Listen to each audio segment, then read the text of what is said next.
कलमे पाक कलमे शहादत अशहदु अन ला इलाहा इल्लल्लाह वहदहु ला शरीक लहु व अशहदु अन्ना मुहम्मदन अब्दुहु व रसूलुहु। कलमे पाक कलमे शहादत अशहदु अन ला इलाहा इल्लल्लाह वहदहु ला शरीक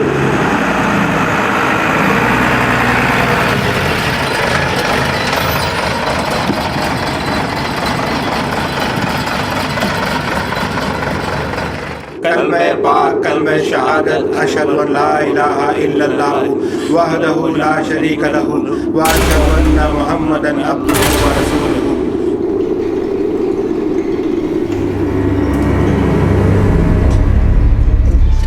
रुखसार की अम्मी चलो जल्दी।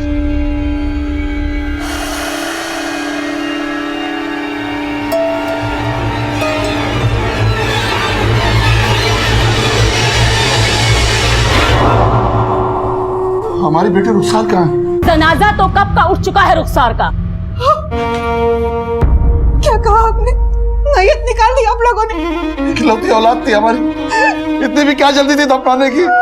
थोड़ा इंतजार तो कर लिया होता। मैयत को ज्यादा देर तक नहीं रोका जाता, जानते हैं ना आप। कम से कम एक बार दीदार तो करा देती हो हमारी बेटी का। जाइए कोशिश करिए, कब्रिस्तान में शायद दीदार भी हो जाए। चलिए मेरे बेटे के पास चलिए।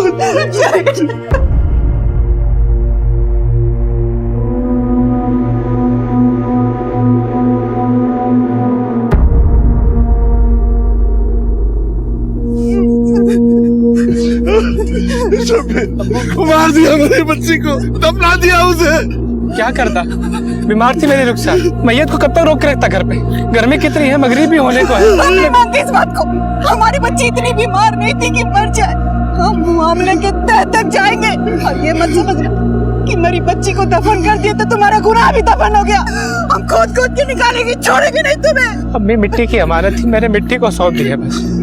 हमारे रुखसार का वक्त आ गया था अब्बू। अरे वक्त तुम्हारा आएगा, अल्लाह का कहर टूटेगा तुम्हारे ऊपर। कहाँ है मेरी बच्ची? रुखसार, मेरी बच्ची। रुखसार गया मेरी जाना तो मेरी बच्ची के पास। जाना मेरी बच्ची।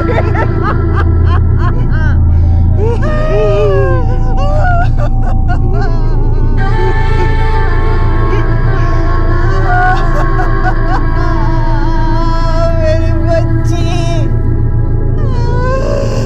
रुखसार। अम्मी, अल्लाह, क्या हुआ बेटी? इतनी गर्मी है अम्मी, पानी दो ना। हाँ हाँ भी लाई।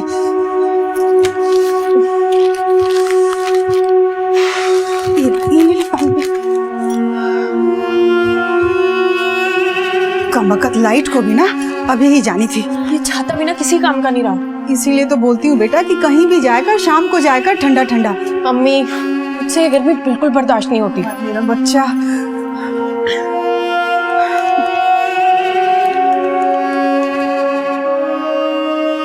अम्मी, क्या हुआ? आप हमारा कितना ख्याल रखती हैं ना, फिर हमें अपने आप से दूर क्यों कर रही हैं? अरे बेटा, हर माँ बाप का फर्ज होता है कि इज्जत से बेटी को ब्याह दे। और फिर कोई दूर थोड़ी जा रही है, तो बिल्कुल पास में जा रही है। बस एक आवाज लगाना, हम आ जाएंगे। आएंगे ना जब हम बुलाएंगे। अरे मेरी बच्ची को कोई लाके दो। या अल्लाह, मेरी बच्ची को तकलीफ बर्दाश्त नहीं होती।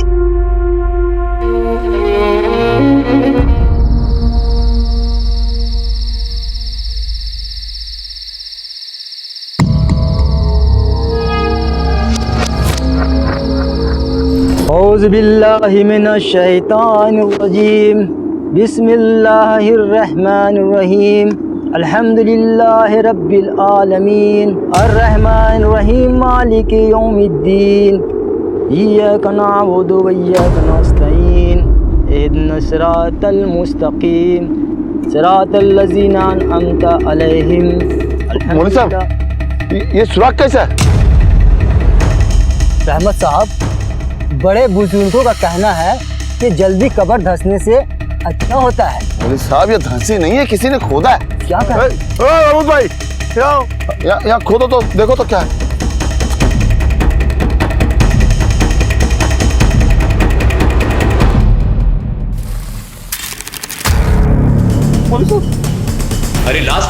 गई इस कब्र से।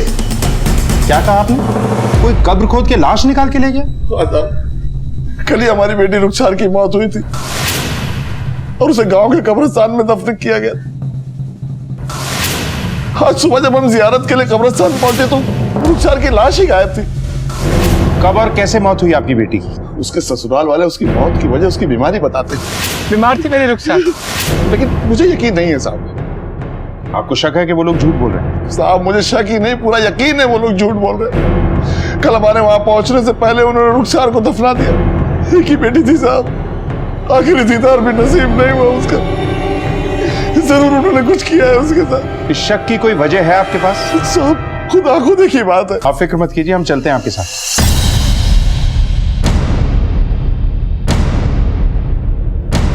सर बड़ी अजीब बात है, लाश कैसे गायब हो सकती है?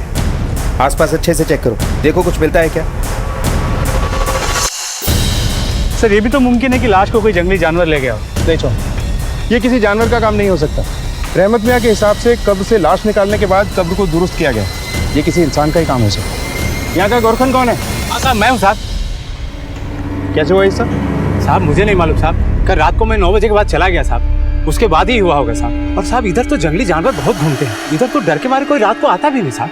सर आसपास अच्छे से चेक किया, कुछ नहीं मिला। कब्रिस्तान गांव से काफी दूर है, इसके लिए आसपास कोई मकान नहीं है, पर सीसीटीवी का तो सवाल ही पैदा नहीं होता। साहब मेरी बेटी। रहमत मियाँ आप चिंता मत करें, हम पूरी कोशिश करेंगे। इस गोरखन के बारे में पता लगाओ, इसकी पूरी डिटेल निकालो। अब हमें रुखसार की मौत के बारे में भी पता करना होगा कि वाकई वो किसी बीमारी से मरी है या वजह कुछ और। लेकिन सर लाश को कोई क्यों ले जाएगा? क्या कारण हो सकता है? कारण कई हो सकते हैं चौहान।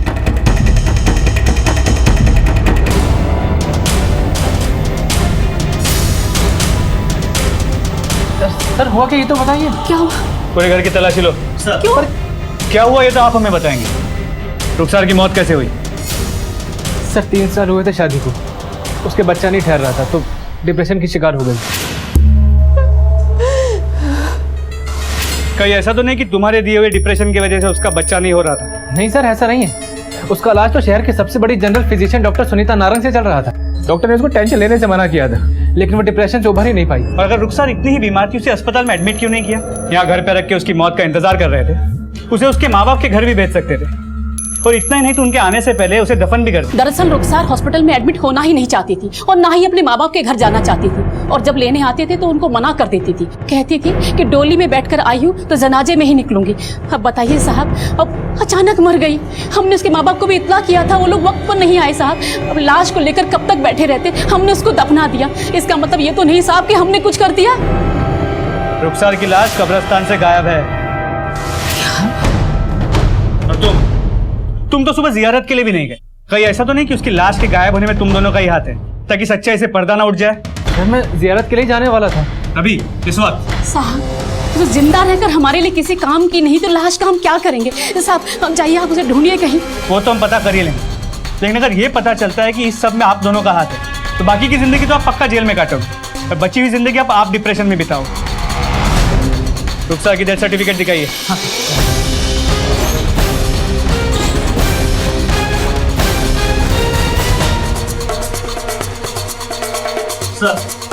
सर अंदर से दवा मिली। नींद की दवाई है? ये रुखसार की? हाँ सर वही लेती थी, डॉक्टर सुनीता नारंग ने प्रिस्क्राइब किया था।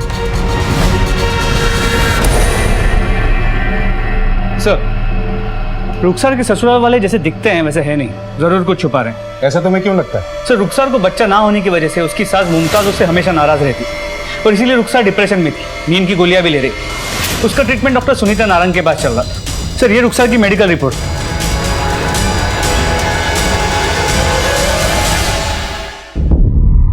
जी हाँ, ये दवाई मैंने लिखी थी रुखसार के लिए, क्योंकि डिप्रेशन के शिकार व्यक्ति के लिए ये दवाई बहुत ज़रूरी है।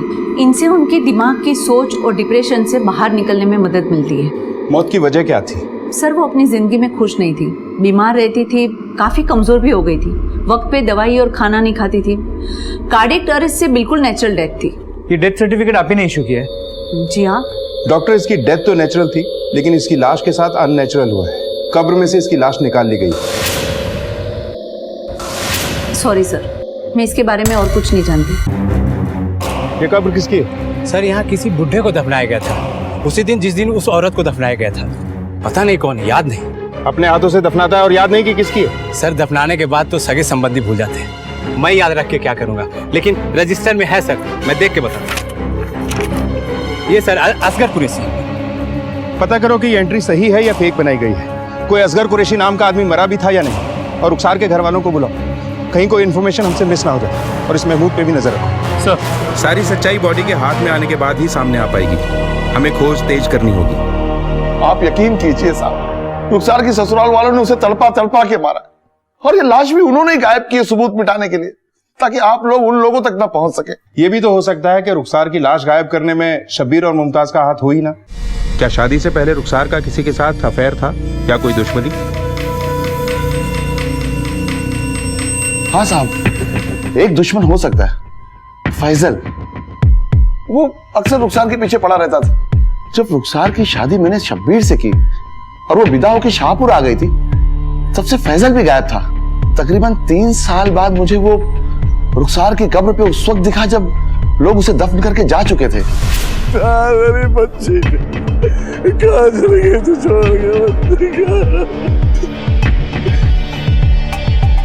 तू क्या कर रहा है यहाँ? आपने मेरे और रुखसार के बीच में जो दीवारें खड़ी करनी थी कर ली, पर अब वो मरकर मिट्टी में मिल चुकी है। अब उस पर मेरा बराबर का हक है। अब ना तो आपकी नाराजगी मुझे रोक सकती है और ना ही रुखसार की कस्में। रहमत जी, ये फैसल के बारे में जरा खुल के बताइए।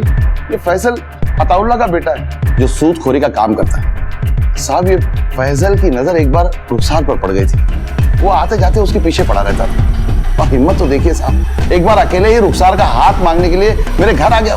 चलो चलो निकलो यहाँ से। सोच भी कैसे लिया कि मैं अपनी बेटी का रिश्ता तुझे जैसे सूदखोर की औलाद से कर दूंगा। आप मेरे और रुखसार के प्यार के बीच मेरे अब्बू को क्यों ला रहे हैं? सूद वो खाते हैं, मैं नहीं। जिस घर में हराम रोजी आती है उसका निवाला घर के हर इंसान के पेट में जाता है, और मैं अपनी बेटी को ऐसे घर में भेजकर उसका ईमान खराब नहीं करना चाहता। आप जो कहेंगे मैं वो करूंगा। रुखसार को मुझसे दूर मत कीजिए। दूर हो गई है वो। मेरी बात कान खोल के सुन लो, मैंने उसका रिश्ता शाहपुर में तय कर दिया है। अब अपने दिलो दिमाग से उसका ख्याल निकाल दो। रुखसार मेरी रूह में बसती है, मैं भी देखता हूँ कि आप उससे मुझे कैसे अलग करते हैं। मैं उसे हर कीमत पर हासिल करके रहूंगा। क्या आपकी बेटी भी उससे प्यार करती थी? शायद, लेकिन मेरी बेटी कभी मेरे फैसले के खिलाफ नहीं जाती। आप फैसल का स्केच बनवा दीजिए, शायद फैसल से हमें इस केस की गुत्थी सुलझाने में मदद मिले। फैजल का नाम सामने आते ही इस केस ने एक नई करवट ली, लेकिन सवाल अब भी यही था कि एक लाश को गायब करने के पीछे किसी का क्या मकसद हो सकता है। पुलिस हर पहलू, हर सिरे को टटोल रही थी। शब्बीर और रुखसार के रिश्ते में कुछ तो गड़बड़ था। हमें पानी देना एक गिलास।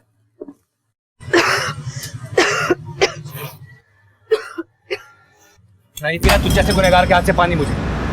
तुम जैसी बद किरदार को अपना के पछता रहा हूं। मैंने कोई जबान वबान नहीं दी थी। तुमने अपनी मन में कहानियां बना ली।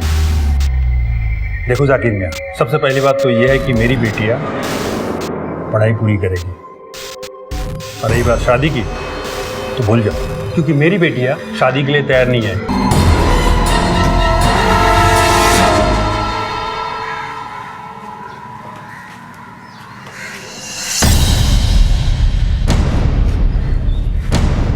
हम पर हाथ छोड़ती है, उड़ा देंगे साली को। डॉक्टर बनना चाहती है ना, देखता हूँ कैसे बनती डॉक्टर। जी साहब, इस आदमी को मैंने शब्बीर के घर के आसपास ही नहीं बल्कि उसकी बीवी रुखसार को मिलते हुए भी देखा है। ये आदमी तो काफी दिनों से इसी गांव में रहता है और शब्बीर के घर के आसपास ही दिखाई देता है। हाँ साहब, फैजल का घर तो पीछे वाली गली में है, वहाँ पर।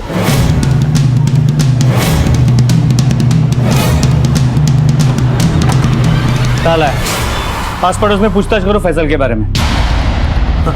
जी साहब कहिए। ये फैजल यहीं रहता है? जी साहब, ये मेरा ही घर है और ये फैजल लगभग 3 साल से यहीं किराए पर रहता था। अभी 3 दिन पहले बिना बताए कहीं चला गया। उसके माँ बाप का पता है आपके पास? जी साहब, बियावरा में बड़ी मस्जिद की गली में उनका घर है।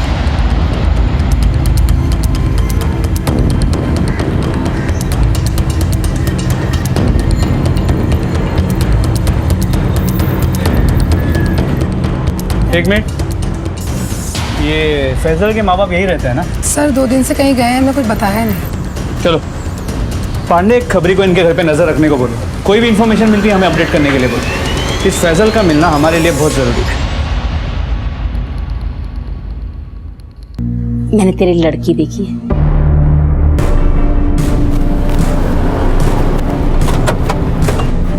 हटिए यहाँ से, हटिए। हटिए, चलिए।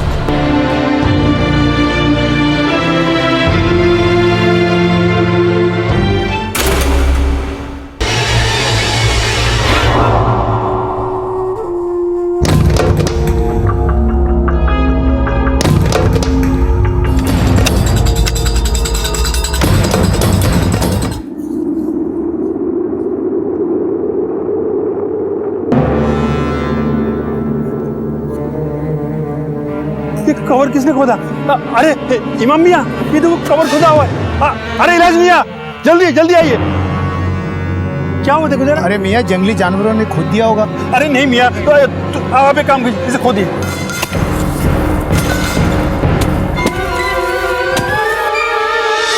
मेरी बच्ची की लाश कहाँ गई?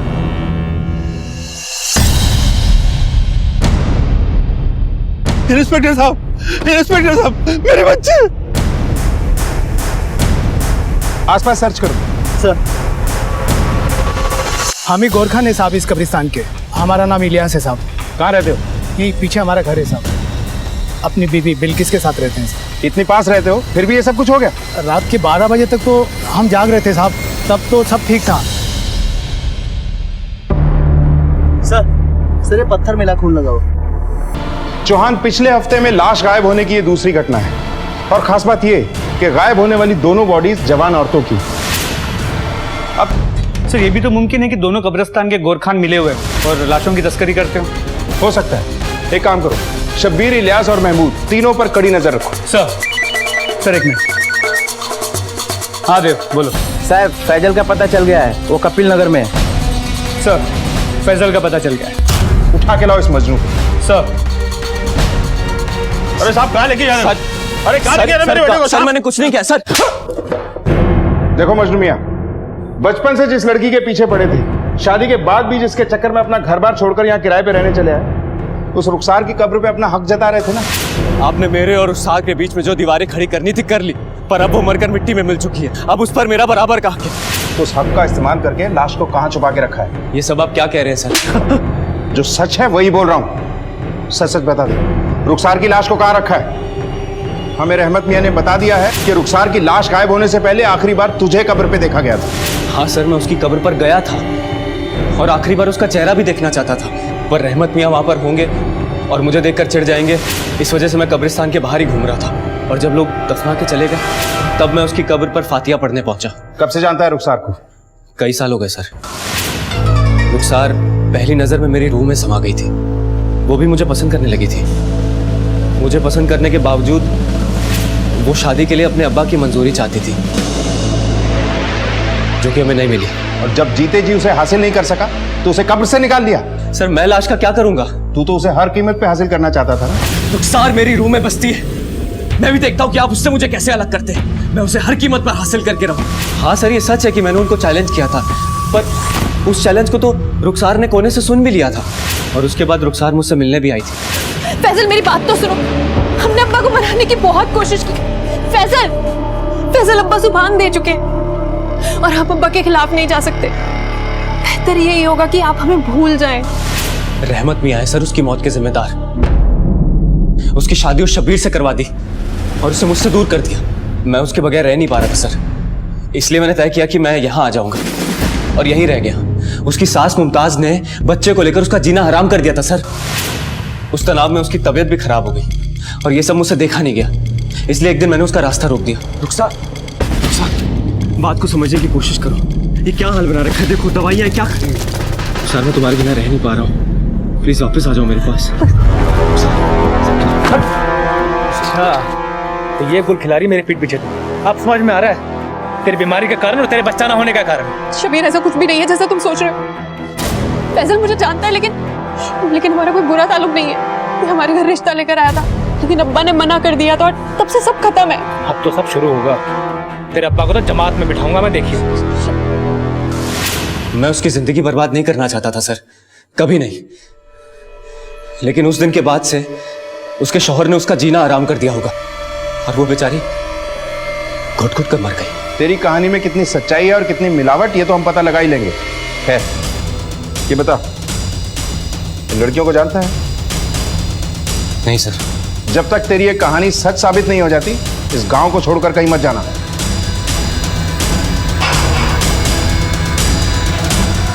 सर नसीम की postmortem report. Sorry sir, Zareen अभी भी बयान देने की हालत में नहीं है। उसकी हालत बहुत ही खराब है, आगे कुछ बोल नहीं सकते। देखिए, ये महज एक हासन है, कोई कत्ल की साजिश भी हो सकती है। आपकी बेटियों की किसी से कोई दुश्मनी थी? इंस्पेक्टर साहब, वो तो हमें नहीं पता, पर मेरा दोस्त जाकिर अपने गवार बेटे इरफान को लेकर मेरे घर आए थे रिश्ता मांगने के लिए। मैंने मना कर दिया था।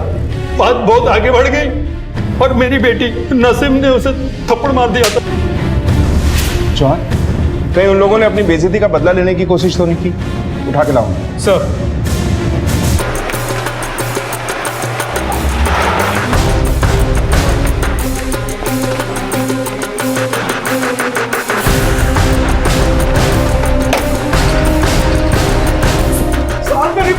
साहब, मैंने नहीं किया था।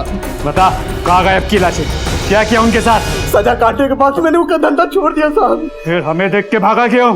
जेल से छूटने के बाद मुझे कोई काम नहीं दे रहा था, इसलिए मैंने सट्टे का धंधा शुरू कर दिया साहब। सच बता। मैंने कुछ नहीं किया साहब, मुझे माफ कर दो। इसका ब्लड सैंपल ले लो।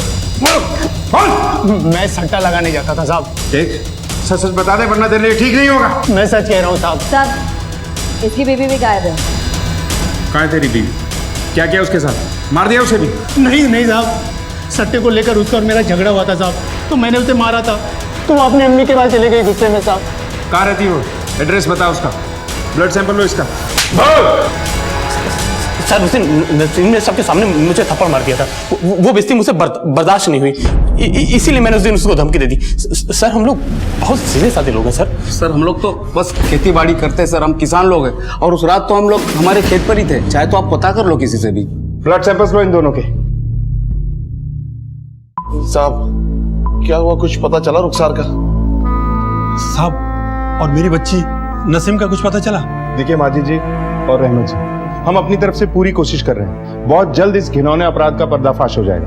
फिलहाल आप जाइए, जैसे ही कुछ पता चलेगा आपको इत्तला करेंगे। सर, इलियास की बीवी बिल्किस को ले आई है। हाँ साहब, मेरे शौहर ने ही मुझे चोटें दी हैं। कहाँ हुआ था ये झगड़ा? घर में ही साहब। हमें नसीम की कब्र के पास तुम्हारे खून के निशान मिले। हमें गुमराह करने की कोशिश मत करो, जो भी सच है बता दो। साहब, मैंने आपको सब कुछ सच सच बताया है। कब्र के पास जिसका भी खून है, मुझे नहीं पता वो किसका है। ठीक है, पता चल जाएगा। इनके ब्लड सैंपल्स लो। सर, अस्पताल से फोन आया था, नसीम की बहन जरीना ने दम तोड़ दिया।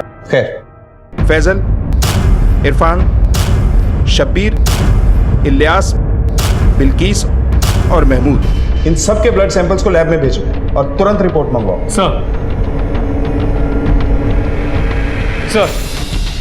हमारा शक सही निकला। पत्थर पे लगा हुआ खून सभी सस्पेक्ट्स में से एक से मैच करता है, और वो है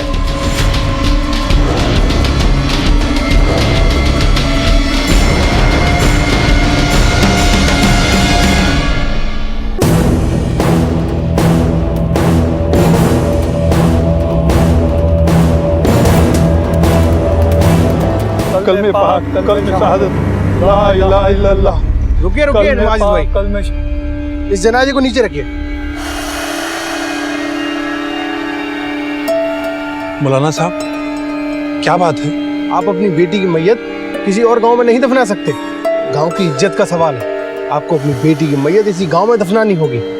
अब तो जानते हैं कि यहाँ लाशों के साथ क्या क्या हो रहा है। चेक करो अंदर सब।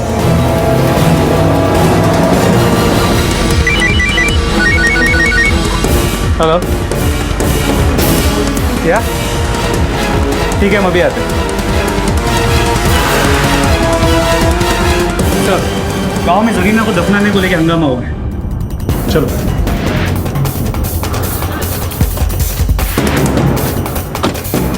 आप लोगों को परेशान होने की जरूरत नहीं। लाशों को गायब करने वाला पकड़ा जा चुका है। अब इस गांव से कोई भी लाश गायब नहीं हुई। इंस्पेक्टर साहब, उसे हमारे हवाले कर दो, उसे हम खुद सजा देंगे। इंस्पेक्टर साहब, हबीब भाई सही कह रहे हैं, उसे हम लोगों के हवाले कर दीजिए। हम लोग सब मिलकर उसे सजा देंगे। क्यों भाई लोग? हाँ, एक मिनट देखिए, आप लोग कानून को हाथ में लेने की बात मत कीजिए, कानून पे भरोसा रखिए। रुखसार और नसीम की लाश को गायब करने वाले का चेहरा बहुत जल्द आप लोगों की आंखों के सामने होगा।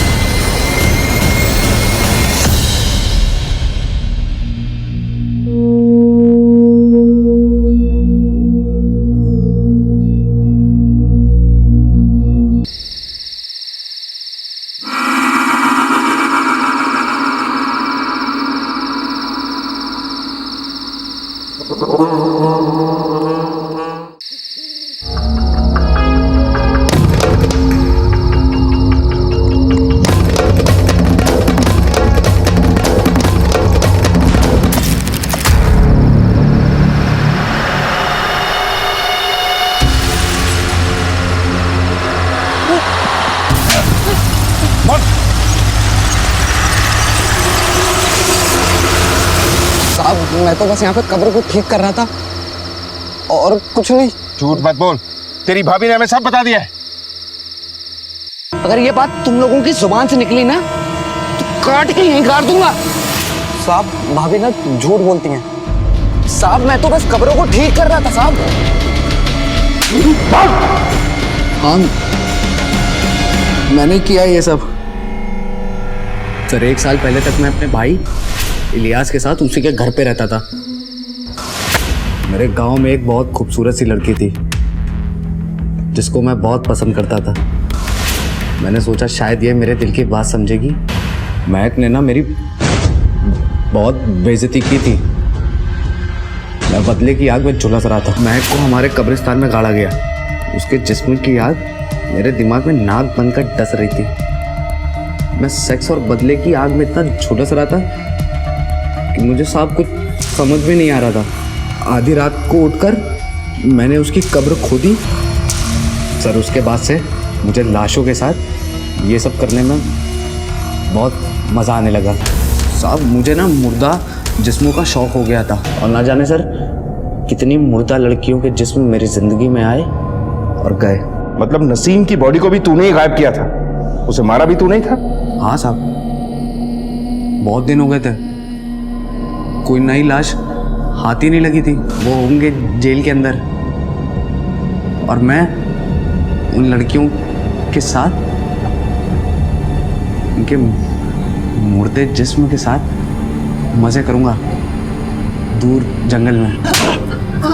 तुझ जैसे दरिंदे को इस दुनिया में जीने का कोई हक नहीं है।